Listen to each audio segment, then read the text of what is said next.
सात संगत जी, दादा श्याम, सतनाम श्री हरि वाहिगुरु। प्यारी सात संगत जी, बड़े भागों से मुझे यहाँ आप सबके सामने कुछ बोलने का मौका मिल रहा है। कल न्यू जर्सी में मिलटाउन में दादा वासवानी सेंटर पर मैंने धर्म और धर्म के कुछ एट्रीब्यूट्स के बारे में बताया था और ये भी कहा था कि बहुत ज़रूरी है कि हम अपने बच्चों को भी अपने धर्म के साथ जोड़ें। ये हमारे लिए सौभाग्य की बात है कि हम सनातनी हिंदू भी हैं और अनेकों धर्म ग्रंथ को फॉलो भी करते हैं। तो आज मैं आपको सनातन पर्सपेक्टिव से गुरु ग्रंथ साहिब जी की वाणी के बारे में कुछ बताऊंगी, जो मुझे लगता है कि बहुत गहराई में हमें लेकर जाती है। लेकिन इससे पहले तो मैं शुरू करूं, मैं कुछ और भी बताना चाहूंगी कि कल जब मैं सेंटर में थी तो डिस्कोर्स के बाद मुझे पूज्य पिता जेपी दादाजी का प्रवचन भी सुनने को मिला था और दादाजी ने 2 कहानियों के माध्यम से अपनी शिक्षा हम तक पहुंचाई थी। एक कहानी थी दरवेश की, जो दिया बुझने पर रो पड़े थे और उन्होंने कहा था कि दुनियादारी की सांधी में कहीं मेरी आस्था का दिया न बुझ जाए। और दूसरी कहानी थी कि किस तरह से गांधी जी का सहारा बना था एक राम नाम। ये 2 जो सिक्खियां उन्होंने हमें दी हैं कहानी के माध्यम से, ये मुझे हमेशा याद रहेगी। कहानी एक बहुत अच्छा माध्यम है शिक्षा को देने का, मॉरल्स को देने का और ज्ञान को आगे बढ़ाने का। हमारी नानी दादी भी हमको बहुत सी ऐसी कहानियां सुनाया करती थी, मुझे आज भी याद है। और खरगोश कछुए की कहानी तो कोई भी नहीं भूल सकता। इस तरह की अनेकों कहानियां हैं। इसी तरह से बहुत सारी कहानियां दर्ज हैं गुरु ग्रंथ साहिब में, लेकिन क्या हम वो जानते हैं वो कहानियां कौन सी हैं? वो कहानियां ऐसी हैं जो हमको हमारे रूट्स से जोड़ती हैं, हमें हमारी सनातन जड़ों से जोड़ती हैं। लेकिन आप अगर ऐप पर जाएंगे, किसी मोबाइल ऐप पर जाएंगे, तो वहां आपको सिर्फ ट्रांसलेशन मिलेगा, इसका एक्सप्लेनेशन नहीं मिलेगा। आप चाहे कितना खोज करके देख लीजिए। तो बहुत जरूरी है कि आप जब भी गुरु ग्रंथ साहिब पढ़े तो उसे थोड़ा सनातन पर्सपेक्टिव से पढ़ के देखें। आखिरकार जो गुरु साहिबान थे वो खालसा पंथ से पहले तो हिंदू परिवारों से ही थे।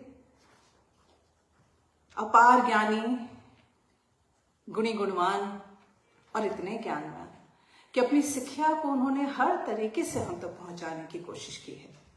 आज जब ये कार्यक्रम की शुरुआत हुई, यहाँ तक कि कल जब भी कार्यक्रम की शुरुआत हुई थी, तो मैंने देखा था कि जो यहाँ के प्यारे हैं उन्होंने कार्यक्रम की शुरुआत सुखमनी साहब से की थी। आज भी सुखमनी साहब का पाठ किया गया। तो चलिए सबसे पहले वाणी सुखमनी साहब से ही लेते हैं। सुखमनी साहब में जो गुरु अर्जन देव साहब जी की वाणी है, अंग 265 पर है उनकी वाणी, अष्टपदी दूजी और पद है 8वां। उसमें गुरु साहब फरमाते हैं, पारिजात ए हर को नाम, काम धेनु हर हर गुण गाँव। ना मुझे ये जानना है कि क्या इन दोनों शब्दों का अर्थ आपको पता है, क्या इसकी फिलॉसफी आपको पता है।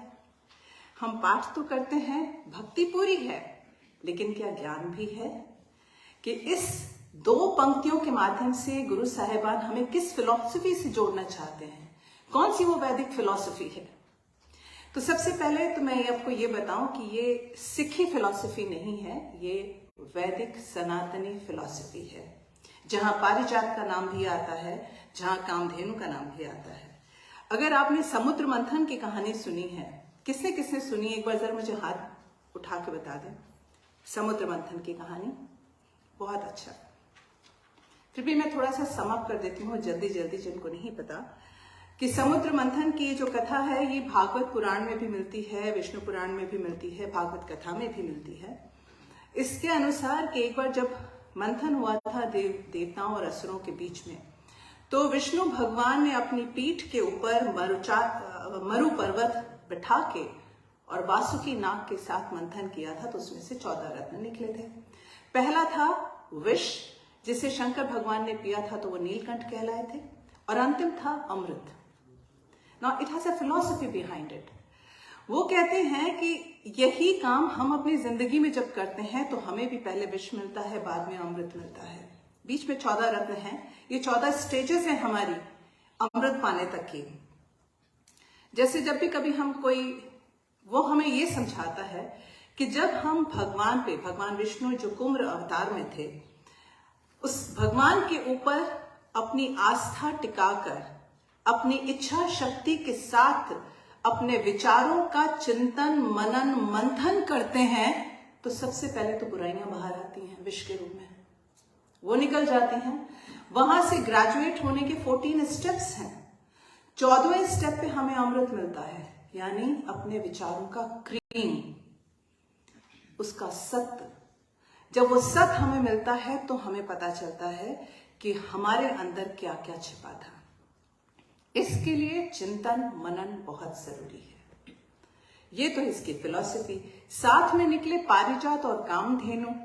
ये हर व्यक्ति की इच्छा होती है कि हमारे पास काश कोई ऐसी चीज होती कि हमारे मन की सारी इच्छाएं पूरी हो जाती। पारिजात पेड़ में ऐसी शक्ति है, ये कहा जाता है, क्योंकि ये भी समुद्र मंथन में निकला था, कि जिसके पास भी पारिजात पेड़ होता है उसके मन की सारी इच्छाएं पूरी हो जाती हैं। इससे जुड़ी एक बड़ी प्यारी कहानी है, वो फिर कभी। फिलहाल मैं बहुत हाइलाइट्स लेते हुए चल रही हूं।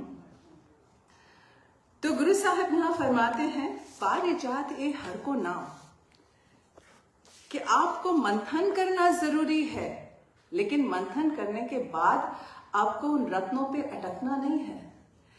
पारिजात जैसा मन की इच्छाओं को पूरा करने वाला नाम उस प्रभु परमात्मा का है। तो अगर प्रभु परमात्मा के नाम भी लोगे तो भी मन की सारी इच्छाएं पूरी हो जाएंगी।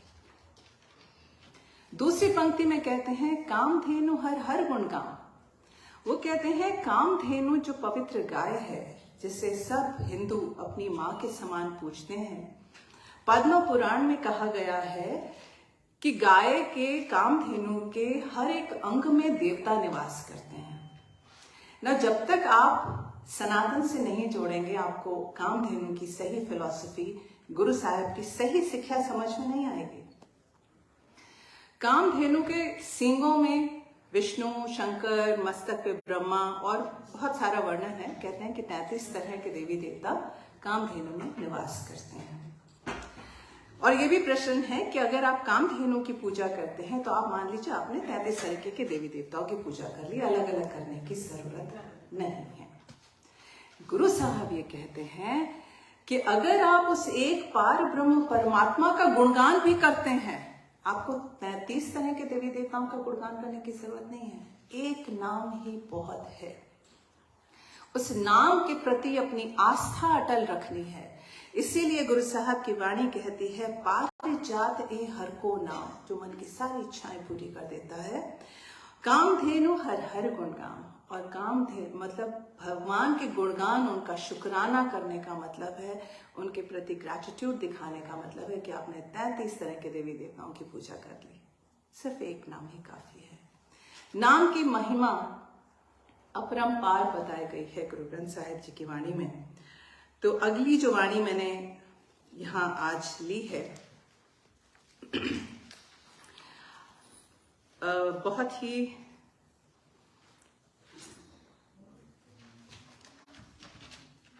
जब भी हम गुरु ग्रंथ साहिब जी का पाठ करते हैं तो अखंड पाठ के समय सलोक महला नवा जरूर पढ़ते हैं।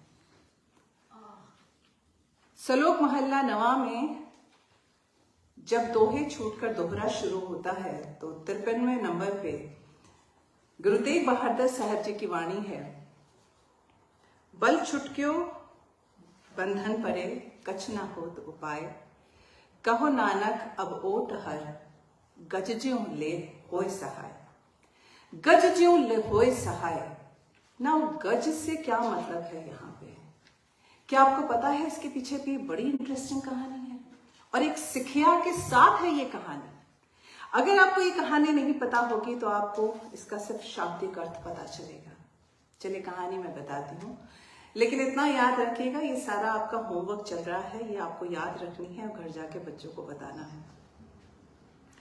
तो कहानी कुछ यूं है कि एक बार दो भाई थे आपस में, और विष्णु के महान भक्त थे और भक्ति में काफी लीन रहते थे। लेकिन काल का उनके ऊपर ऐसा एक चोट पहुंची कि दोनों भाई संपत्ति को लेकर एक दूसरे के दुश्मन हो गए। एक मौका ऐसा आया कि लड़ते लड़ते उन्होंने एक दूसरे को श्राप दे दिया। एक ने कहा, जा तू हाथी हो जा, तुझे बड़े अपने बल का, अपनी पावर का घमंड है। तो दूसरे ने उसको कहा कि तू मुझे नोचना खाना चाहता है, जा तू मगरमच्छ बन जा। अब दोनों विष्णु के भक्त थे, दोनों की बात तो पूरी होनी ही थी, लेकिन फिर दोनों का प्रेम इतना था कि दोनों ने कहा कि नहीं, ये गलती हो गई, अब हमें भगवान से माफी मांगनी चाहिए। तो उन्होंने तपस्या करके भगवान को प्रसन्न किया। उनकी वो योनि पूरी हुई। अगली योनि में एक भाई हाथी बना और दूसरा भाई मगरमच्छ। वो जो हाथी था वो जंगल का राजा था। बहुत सारे हाथियों का झुंड था उसके पीछे, और उसके राज में सारे जो जानवर थे वो बहुत ही सुख चैन से रहते थे। तो एक दिन वो हाथी प्यास से प्यासा एक सरोवर में गया, और वहां जाके वो अभी पानी अपने ऊपर डालकर थोड़ा आनंद मगन हो ही रहा था कि तभी वहां पे रहने वाला पानी का राजा मगरमच्छ, उसने आकर उसके पैर पकड़ लिए। अब जब पैर पकड़ लिए तो विष्णु के भक्त तो थे ही, दोनों को पता चल गया कि अच्छा ये मेरा भाई था बड़ा वाला, अच्छा ये मेरा छोटा भाई था। अब दोनों में फिर वही लड़ाई शुरू हो गई। ये कभी उसे पानी में खींचे तो गज उसे कभी जमीन पे खींचे। दोनों में हजारों सालों तक युद्ध चलता रहा, क्योंकि दोनों ही बहुत ही बलशाली थे। एक वक्त ऐसा आया, क्योंकि हाथी पानी में था, उसकी टेरिटरी में था, तो हाथी को लगा कि अब मैं नहीं बच पाऊंगा। लेकिन उसे अपना पिछला जन्म भी याद था, अच्छे कर्म किए थे, तो उसे भगवान का स्मरण भी था।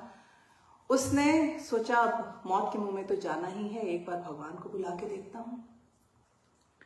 तो उसने भगवान को याद करना शुरू किया, भगवान विष्णु की प्रार्थना करनी शुरू की। भगवान विष्णु ने देखा जब उनका एक अनन्य भक्त उन्हें इतने प्यार से बुला रहा है, तो वो भागे आए।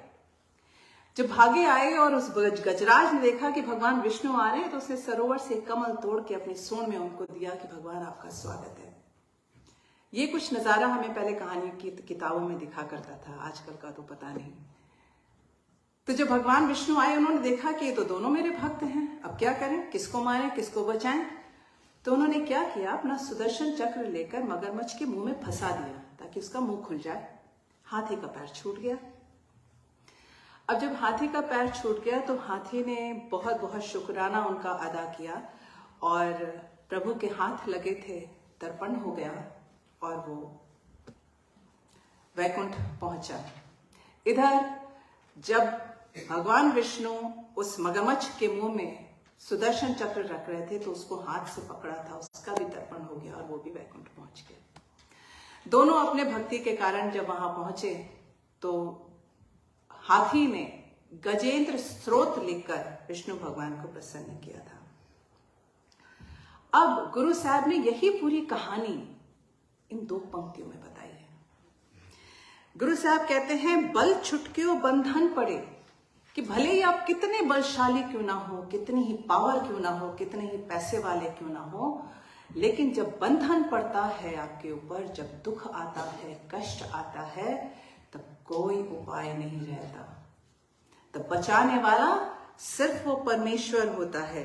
इसीलिए आगे गुरु साहब कहते हैं, कहो नानक अब ओट हर, अब प्रभु की ओट में जाओ, वो वैसे ही तुम्हारी रक्षा करेंगे जैसे उन्होंने गजज्यों होए सहाय, जिस तरह से उन्होंने उस हाथी की, उस गज की रक्षा की थी।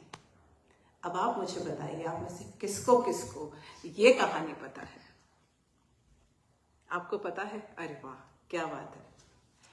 इस तरह की अनेकों कहानियां गुरु ग्रंथ साहिब में हैं, लेकिन उनको जब तक हम गहराई से नहीं पढ़ेंगे, उसके पीछे की फिलॉसफी हमें पता नहीं चलेगी। और ये ऐसी बड़ी इंटरेस्टिंग बात है कि जब भी हम कई बार हम जब पाठ करते हैं या हम कुछ पढ़ते हैं तो हम सिर्फ उसके लिटरल मीनिंग पे रह जाते हैं, वर्ड के, हम उसकी गहराई में नहीं उतरते। हम ये भूल जाते हैं कि हर एक शब्द के अलग अलग मायने होते हैं, मीनिंग्स होते हैं। अब ये हमारे ऊपर डिपेंड करता है कि हम उसमें से क्या इंटरप्रेट करते हैं, परसेप्शन के ऊपर डिपेंड करता है। अब जैसे एक मैं आपको और बताऊं कि जब भी हम गुरबानी का पाठ करते हैं तो 5 वाणियां हमारे यहाँ बताई गई हैं जो मस्ट हैं। आप सब लोग जिनके यहाँ गुरु साहिब का प्रकाश होता है घर में, वो सब जानते हैं कि 5 वाणियों का हम पाठ करते हैं। एक बड़ी ही प्यारी वाणी है आशा की वार। आशा की वार की जब हम आखिरी पौड़ी पढ़ते हैं तो उससे पहले गुरु रामदास साहब जी की वाणी में एक छंद आता है, बड़ा ही प्यारा छंद है। मुझे बड़ा अच्छा लगेगा अगर आप सब लोग भी मेरे साथ वो गा के बताएं तो थोड़ा माहौल भी बदले। हर जुग जुग भगतो पाया, पैज रखदा आया राम राजे। हर जुग जुग भगतो पाया, पैज रखदा आया राम राजे। हर नाखस दुष्ट हर मारिया, प्रहलाद तराया राम राजे। हर नाखस दुष्ट हर मारिया, प्रहलाद तराया राम राजे। अंगारियानंद का पीठ दई, नामदेव मुख लाया राम राजे। अंगारियानंद का पीठ दई, नामदेव मुख लाया राम राजे। जन नानक ऐसा हर सेविया, अंत छड़ा अंत लय छड़ाया राम राजे। नानक ऐसा हर सेविया, अंत लय छड़ाया राम राजे। ये छंद है गुरु रामदास साहब जी का। इसमें गुरु साहब ने बहुत ही प्यारे तरीके से ये बताया है कि गुरु जब भगवान को उनके भक्त याद करते हैं तो वो किस तरह से उनकी रक्षा करते हैं। पहली पंक्ति का मतलब तो आप समझ ही गए होंगे, हर जुग जुग भगत पाया, कि हर जुग में भगवान अपने भक्त इस धरती पर भेजता है। कैसे भेजता है ये हमारे पिछले जन्मों के कर्मों की कमाई पर निर्भर करता है। नाम की कमाई करके जब हम ऊपर जाते हैं और अगर हमारी कमाई अच्छी होती है तो हमें अपना भगत बना के भेज देता है, बहुत अच्छी होती है तो अपने पास ही रख लेता है, मोक्ष मिल जाता है। तो भगवान चुनता है कि कौन सा मनुष्य उसका नाम जपेगा। तो जब वो अपना भगत चुनता है तो उसकी रक्षा भी वही करता है। बहुत बड़ी बात है ये। उसका एग्जाम्पल देके वो यूं समझाते हैं, कहते हैं हरनाखस जो था उसने जब वो दुष्ट मार रहा था प्रहलाद को, किस तरह से भगवान विष्णु ने नरसिंह का अवतार लेकर अपने भक्त प्रहलाद की रक्षा की थी। ये सब कहानी तो सबको पता ही होगी। इसी तरह से नामदेव मुख लाया राम राजे, ये भी बड़ी प्यारी कहानी है। आप सबको पता है नामदेव जी की ये कहानी। मैं थोड़ा रिमाइंड करा दूं। तो नामदेव जो थे वो उनका पूरा परिवार विठल भगवान की बहुत आराधना करता था। नामदेव काफी छोटे थे तो एक बार उनके माता पिता बाहर जा रहे थे, उनका रोज का था, वो रोज पूजा करते थे मंदिर में और दूध का कटोरा विठल भगवान के आगे रख देते थे, उनको भोग लगाते थे, थोड़ी देर में पर्दा डाल देते थे, फिर पर्दा हटा के वो कटोरा उठा के उसमें थोड़ा और दूध मिला के वो प्रसाद बना के सबको बांट दिया करते थे। एक बार वो बाहर जा रहे थे तो उन्होंने उस बालक नामदेव को बुलाया कि ये हमारा रोज का काम है, आपको ये करना है, रोज भगवान को भोग लगाना, उसके बाद ही कुछ खाना, कर लोगे? उसने कहा हाँ कर लेंगे। ठीक है, माता पिता चले गए। उसके बाद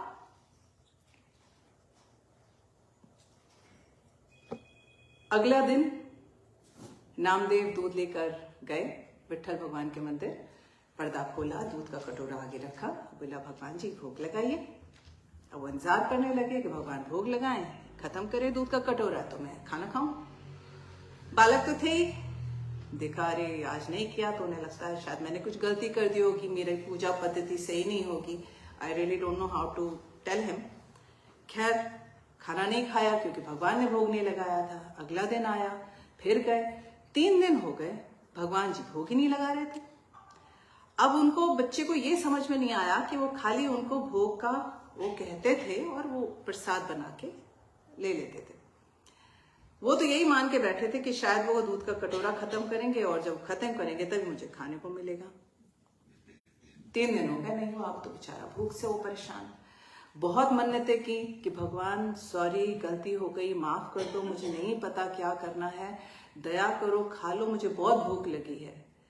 नहीं माने, कटोरा खाली नहीं हुआ। एक दिन ऐसा आया कि भूख से निढाल वो बालक विट्ठल के मंदिर के आगे, उनकी मूर्ति के आगे बेहोश होकर गिर गया। मुंह से बार बार यही निकला जा रहा था कि हे विट्ठला, हे विट्ठला, भोग लगा ले मेरे विट्ठला। तभी मूर्ति से 2 हाथ निकले, दूध का कटोरा लिया, मूर्ति पे लगाया, दूध खाली। बालक को जब थोड़ा होश आया, उसने देखा दूध खाली, खुश हो गया, जल्दी से गया, जाके ढेर सारा पेट भर के खाना खाया। अगले दिन से ये सिलसिला शुरू हो गया। वो बालक रोज कटोरा भर के दूध रखता, इंतजार करता, भगवान से कहता विट्ठल भोग लगाओ तो मैं खाना खाऊं। मूर्ति में से 2 हाथ निकलते, कटोरा हाथ में लेते, मुंह से लगता, कटोरा खाली हो जाता और बच्चा जाके दौड़ के खाना खा लेता। इस कहानी का एक वर्जन ये भी मिलता है कि एक दिन वो बालक जो है, उसने कहा ये बैठे बैठे मैं इसको सब खिलाता हूँ, सारे घर का काम मैं करता हूँ, आज मैंने तुम्हें बहुत खिला लिया, तुम चलो मेरे साथ घर का काम कराओ। बाहर से धान लेके तुम आओ, छाटूंगा मैं, सफाई तुम करो, पानी भरूंगा मैं। तो विट्ठल भगवान नामदेव की भक्ति से खुश होकर उनके घर का काम कराते थे। इस तरह करते करते महीना बीत गया। विट्ठल नामदेव के माता पिता वापस लौटे और उन्होंने कहा घर तो बड़ा साफ लग रहा है। उन्हें लगा छोटा बच्चा है तो घर बिखरा पड़ा होगा, घर तो बड़ा साफ है। हाँ हाँ, विट्ठल ने साफ कराया है। तो कौन विट्ठल? कहते वही विट्ठल जिनको सुबह मैं भोग लगाता हूँ, बड़े दिन बैठे बैठे उन्होंने खा लिया, अब वो मेरे साथ काम कराते हैं। तो अब उन्होंने कहा कि ये लगता है ये बालक जो है थोड़ा अपने मन की बातें कर रहा है। कहते हैं तो भोग लगाया था? हाँ हाँ, रोज लगाया था। कैसे लगाया था? ऐसे लगाया था। वो 3 दिन उन्होंने बहुत तंग किया मुझे, मेरी बात नहीं मानते थे, फिर मैंने बहुत उनको मनाया, फिर मान गए। चौथे दिन से उन्होंने भोग लगाना शुरू किया। पूरा देख लेता था, दूध का कटोरा खाली होता था तभी मैं उठता था, ऐसे नहीं उठता था। माता पिता को लगा ये मन की बातें कर रहा है, फिर भी उन्होंने जानने की कोशिश की। तो तुम झूठ बोल रहे हो। मैं झूठ नहीं बोल रहा हूं, कल देख लेना।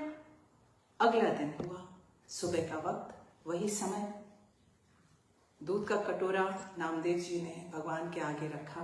माता पिता दूर से देख रहे थे। मूर्ति में से 2 हाथ उसी तरह निकले। उसी तरह भगवान विष्णु ने दूध का भोग लगाया और बालक ने प्रसाद छका। पूरे गांव में ये बात फैली तो वहां पे जितने भी बड़े बड़े ज्ञानी पंडित थे, जिनको बड़ा अहंकार था अपने ज्ञान का, उन्होंने कहा ऐसा हो ही नहीं सकता, हमारे सामने कराओ। उनके सामने भी कराया, तब उन्हें अपनी गलती का एहसास हुआ। बहुत अहंकार से भरे हुए थे कि उनको बहुत ज्ञान है, लेकिन भगवान ने उनको दर्शन नहीं दिए। भगवान ने उनको दर्शन दिए जिनका मन अबोध था, जिनके मन में कोई पाप नहीं था, सिर्फ और सिर्फ प्यार, भक्ति और समर्पण था, विश्वास था, आस्था थी। यही बात कल हमें पूज्य पिता दादा वासवानी जी ने भी बताई थी। विश्वास अटल रखो। तो ये कथा है, इसीलिए गुरु साहब कहते हैं अहंकारियां निंदका पिठ दई। अहंकारियां निंदका के पास नहीं गए भगवान, नामदेव मुख लाया। किसके सामने प्रकट हुए? नामदेव के सामने। क्यों? क्योंकि वो उनके अनन्य भक्त थे। उन्होंने क्या देखा? उन्होंने ज्ञान नहीं देखा, प्रेम, भक्ति, समर्पण, आस्था, ये देखा। आगे गुरु साहब कहते हैं जन नानक ऐसा हर सेवया, जो प्रभु की ऐसी सेवा करते हैं, ऐसी भक्ति करते हैं, अंत लय छड़ाया। वो अंत समय में उसको वो जन्म मरण के चक्कर से काट देते हैं, उनको मोक्ष प्राप्त होता है।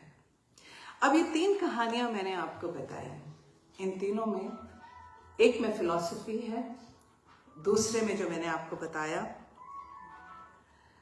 बल छुटकियों बंधन पड़े, ये हमें बताता है कि हमें अहंकार नहीं करना है, जो भी भगवान ने हमें दिया है उसका शुक्राना करना है, भगवान को हर स्थिति में हमें याद रखना है। और आप अगर भगवान को याद रखेंगे तो भगवान भी आपको हमेशा याद रखेगा। और यही बात तीसरी वाणी जो मैंने आज के लिए चुनी, उसमें भी मैंने आपको ये बताया कि उसमें भी भगवान का यही है कि जो भी भगवान के प्यारे होते हैं भगवान उनकी हमेशा रक्षा करता है। तो जितना भी आप भगवान के कांटेक्ट में रहेंगे भगवान भी आपको उतना ही याद रखेगा। वो हम भी कहते हैं ना कि जो हमारे ज्यादा टच में रहता है हमें उसके पहले सबसे ज्यादा याद आती है। तो अगर हम भी भगवान के टच में ज्यादा रहेंगे तो जब भी कोई ऐसी बात आएगी तो सबसे पहले वो हमें ही याद करेगा।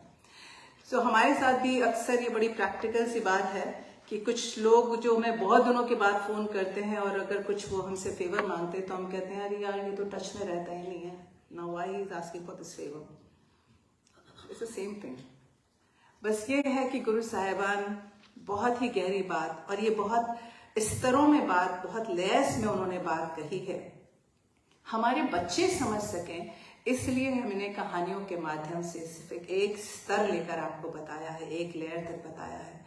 आप इसके अंदर जितना जाते जाएंगे, और खास तौर पर मुझे कहा गया है कि जरा टाइम का ख्याल रखना, आगे बढ़ते मत जाना, बिकॉज इसके साथ की कहानियां इतनी जुड़ी हुई हैं कि अगर मैंने शुरू किया तो बहुत सारे दिन भी कम पड़ जाएंगे।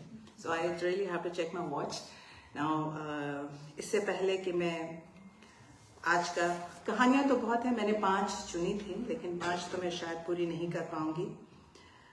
कभी आगे मौका मिला, ऐसी भगवान की मेहरबानी हुई, ऐसी उनकी इच्छा हुई तो फिर कभी आना होगा और आपके सबके सामने फिर इस तरह से श्री गुरु ग्रंथ साहिब जी के जो ये दार्शनिक विचारों से भरा हुआ ग्रंथ है उसको सनातन दृष्टि से अगर हम देखेंगे तो हमें ज्यादा समझ में आएगा। और ये वाणी जो हम रोज पढ़ते हैं वो हमें हमेशा याद रहेगी, उसके पीछे की शिक्षा हमें हमेशा याद रहेगी। और एक चीज और जो मैंने यहाँ पे बाहर जब मैं बैठी हुई थी तो मैंने लाइब्रेरी में देखा कि पूज्य पिता जेपी दादाजी भी, उनकी बहुत सारी वाणी वहाँ पे पुस्तकों के रूप में है और उन्होंने भी compassion, forgiveness, humanity, wisdom, intellect इसकी बात की है। यही सब बातें हैं, ये ज्ञानियों और संतों महात्माओं की वाणी है जो अलग अलग माध्यम से, अलग अलग निमित्त से मिलती है। आप दादाजी के साथ जुड़े हैं, भाग्यशाली हैं। मैं अपने गुरु जी के साथ जुड़ी हूँ, शिक्षा वही है, विचार वही है और फिलॉसफी सबकी वही है। इसीलिए जितना भी हमको मिले हम हमेशा ग्रैटिट्यूड के भाव में रहें, इसलिए क्योंकि हमारे पास जो भी चीजें हैं वो भगवान की दी हुई हैं। कंपैशन हो, फॉरगिवनेस, ह्यूमैनिटी, विजडम, अम्टीन गुण हैं जिससे उसने हमें ब्लेस किया हुआ है।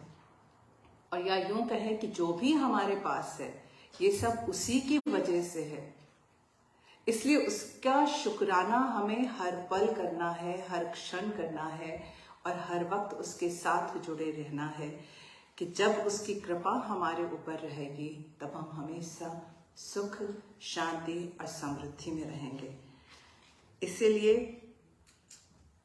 आइए धर्म की राह पर चलें, अपनी आस्था पर अटल, अडिग, अडोल रहें और बी श्योर प्रभु की कृपा हमें मिलके ही रहेगी।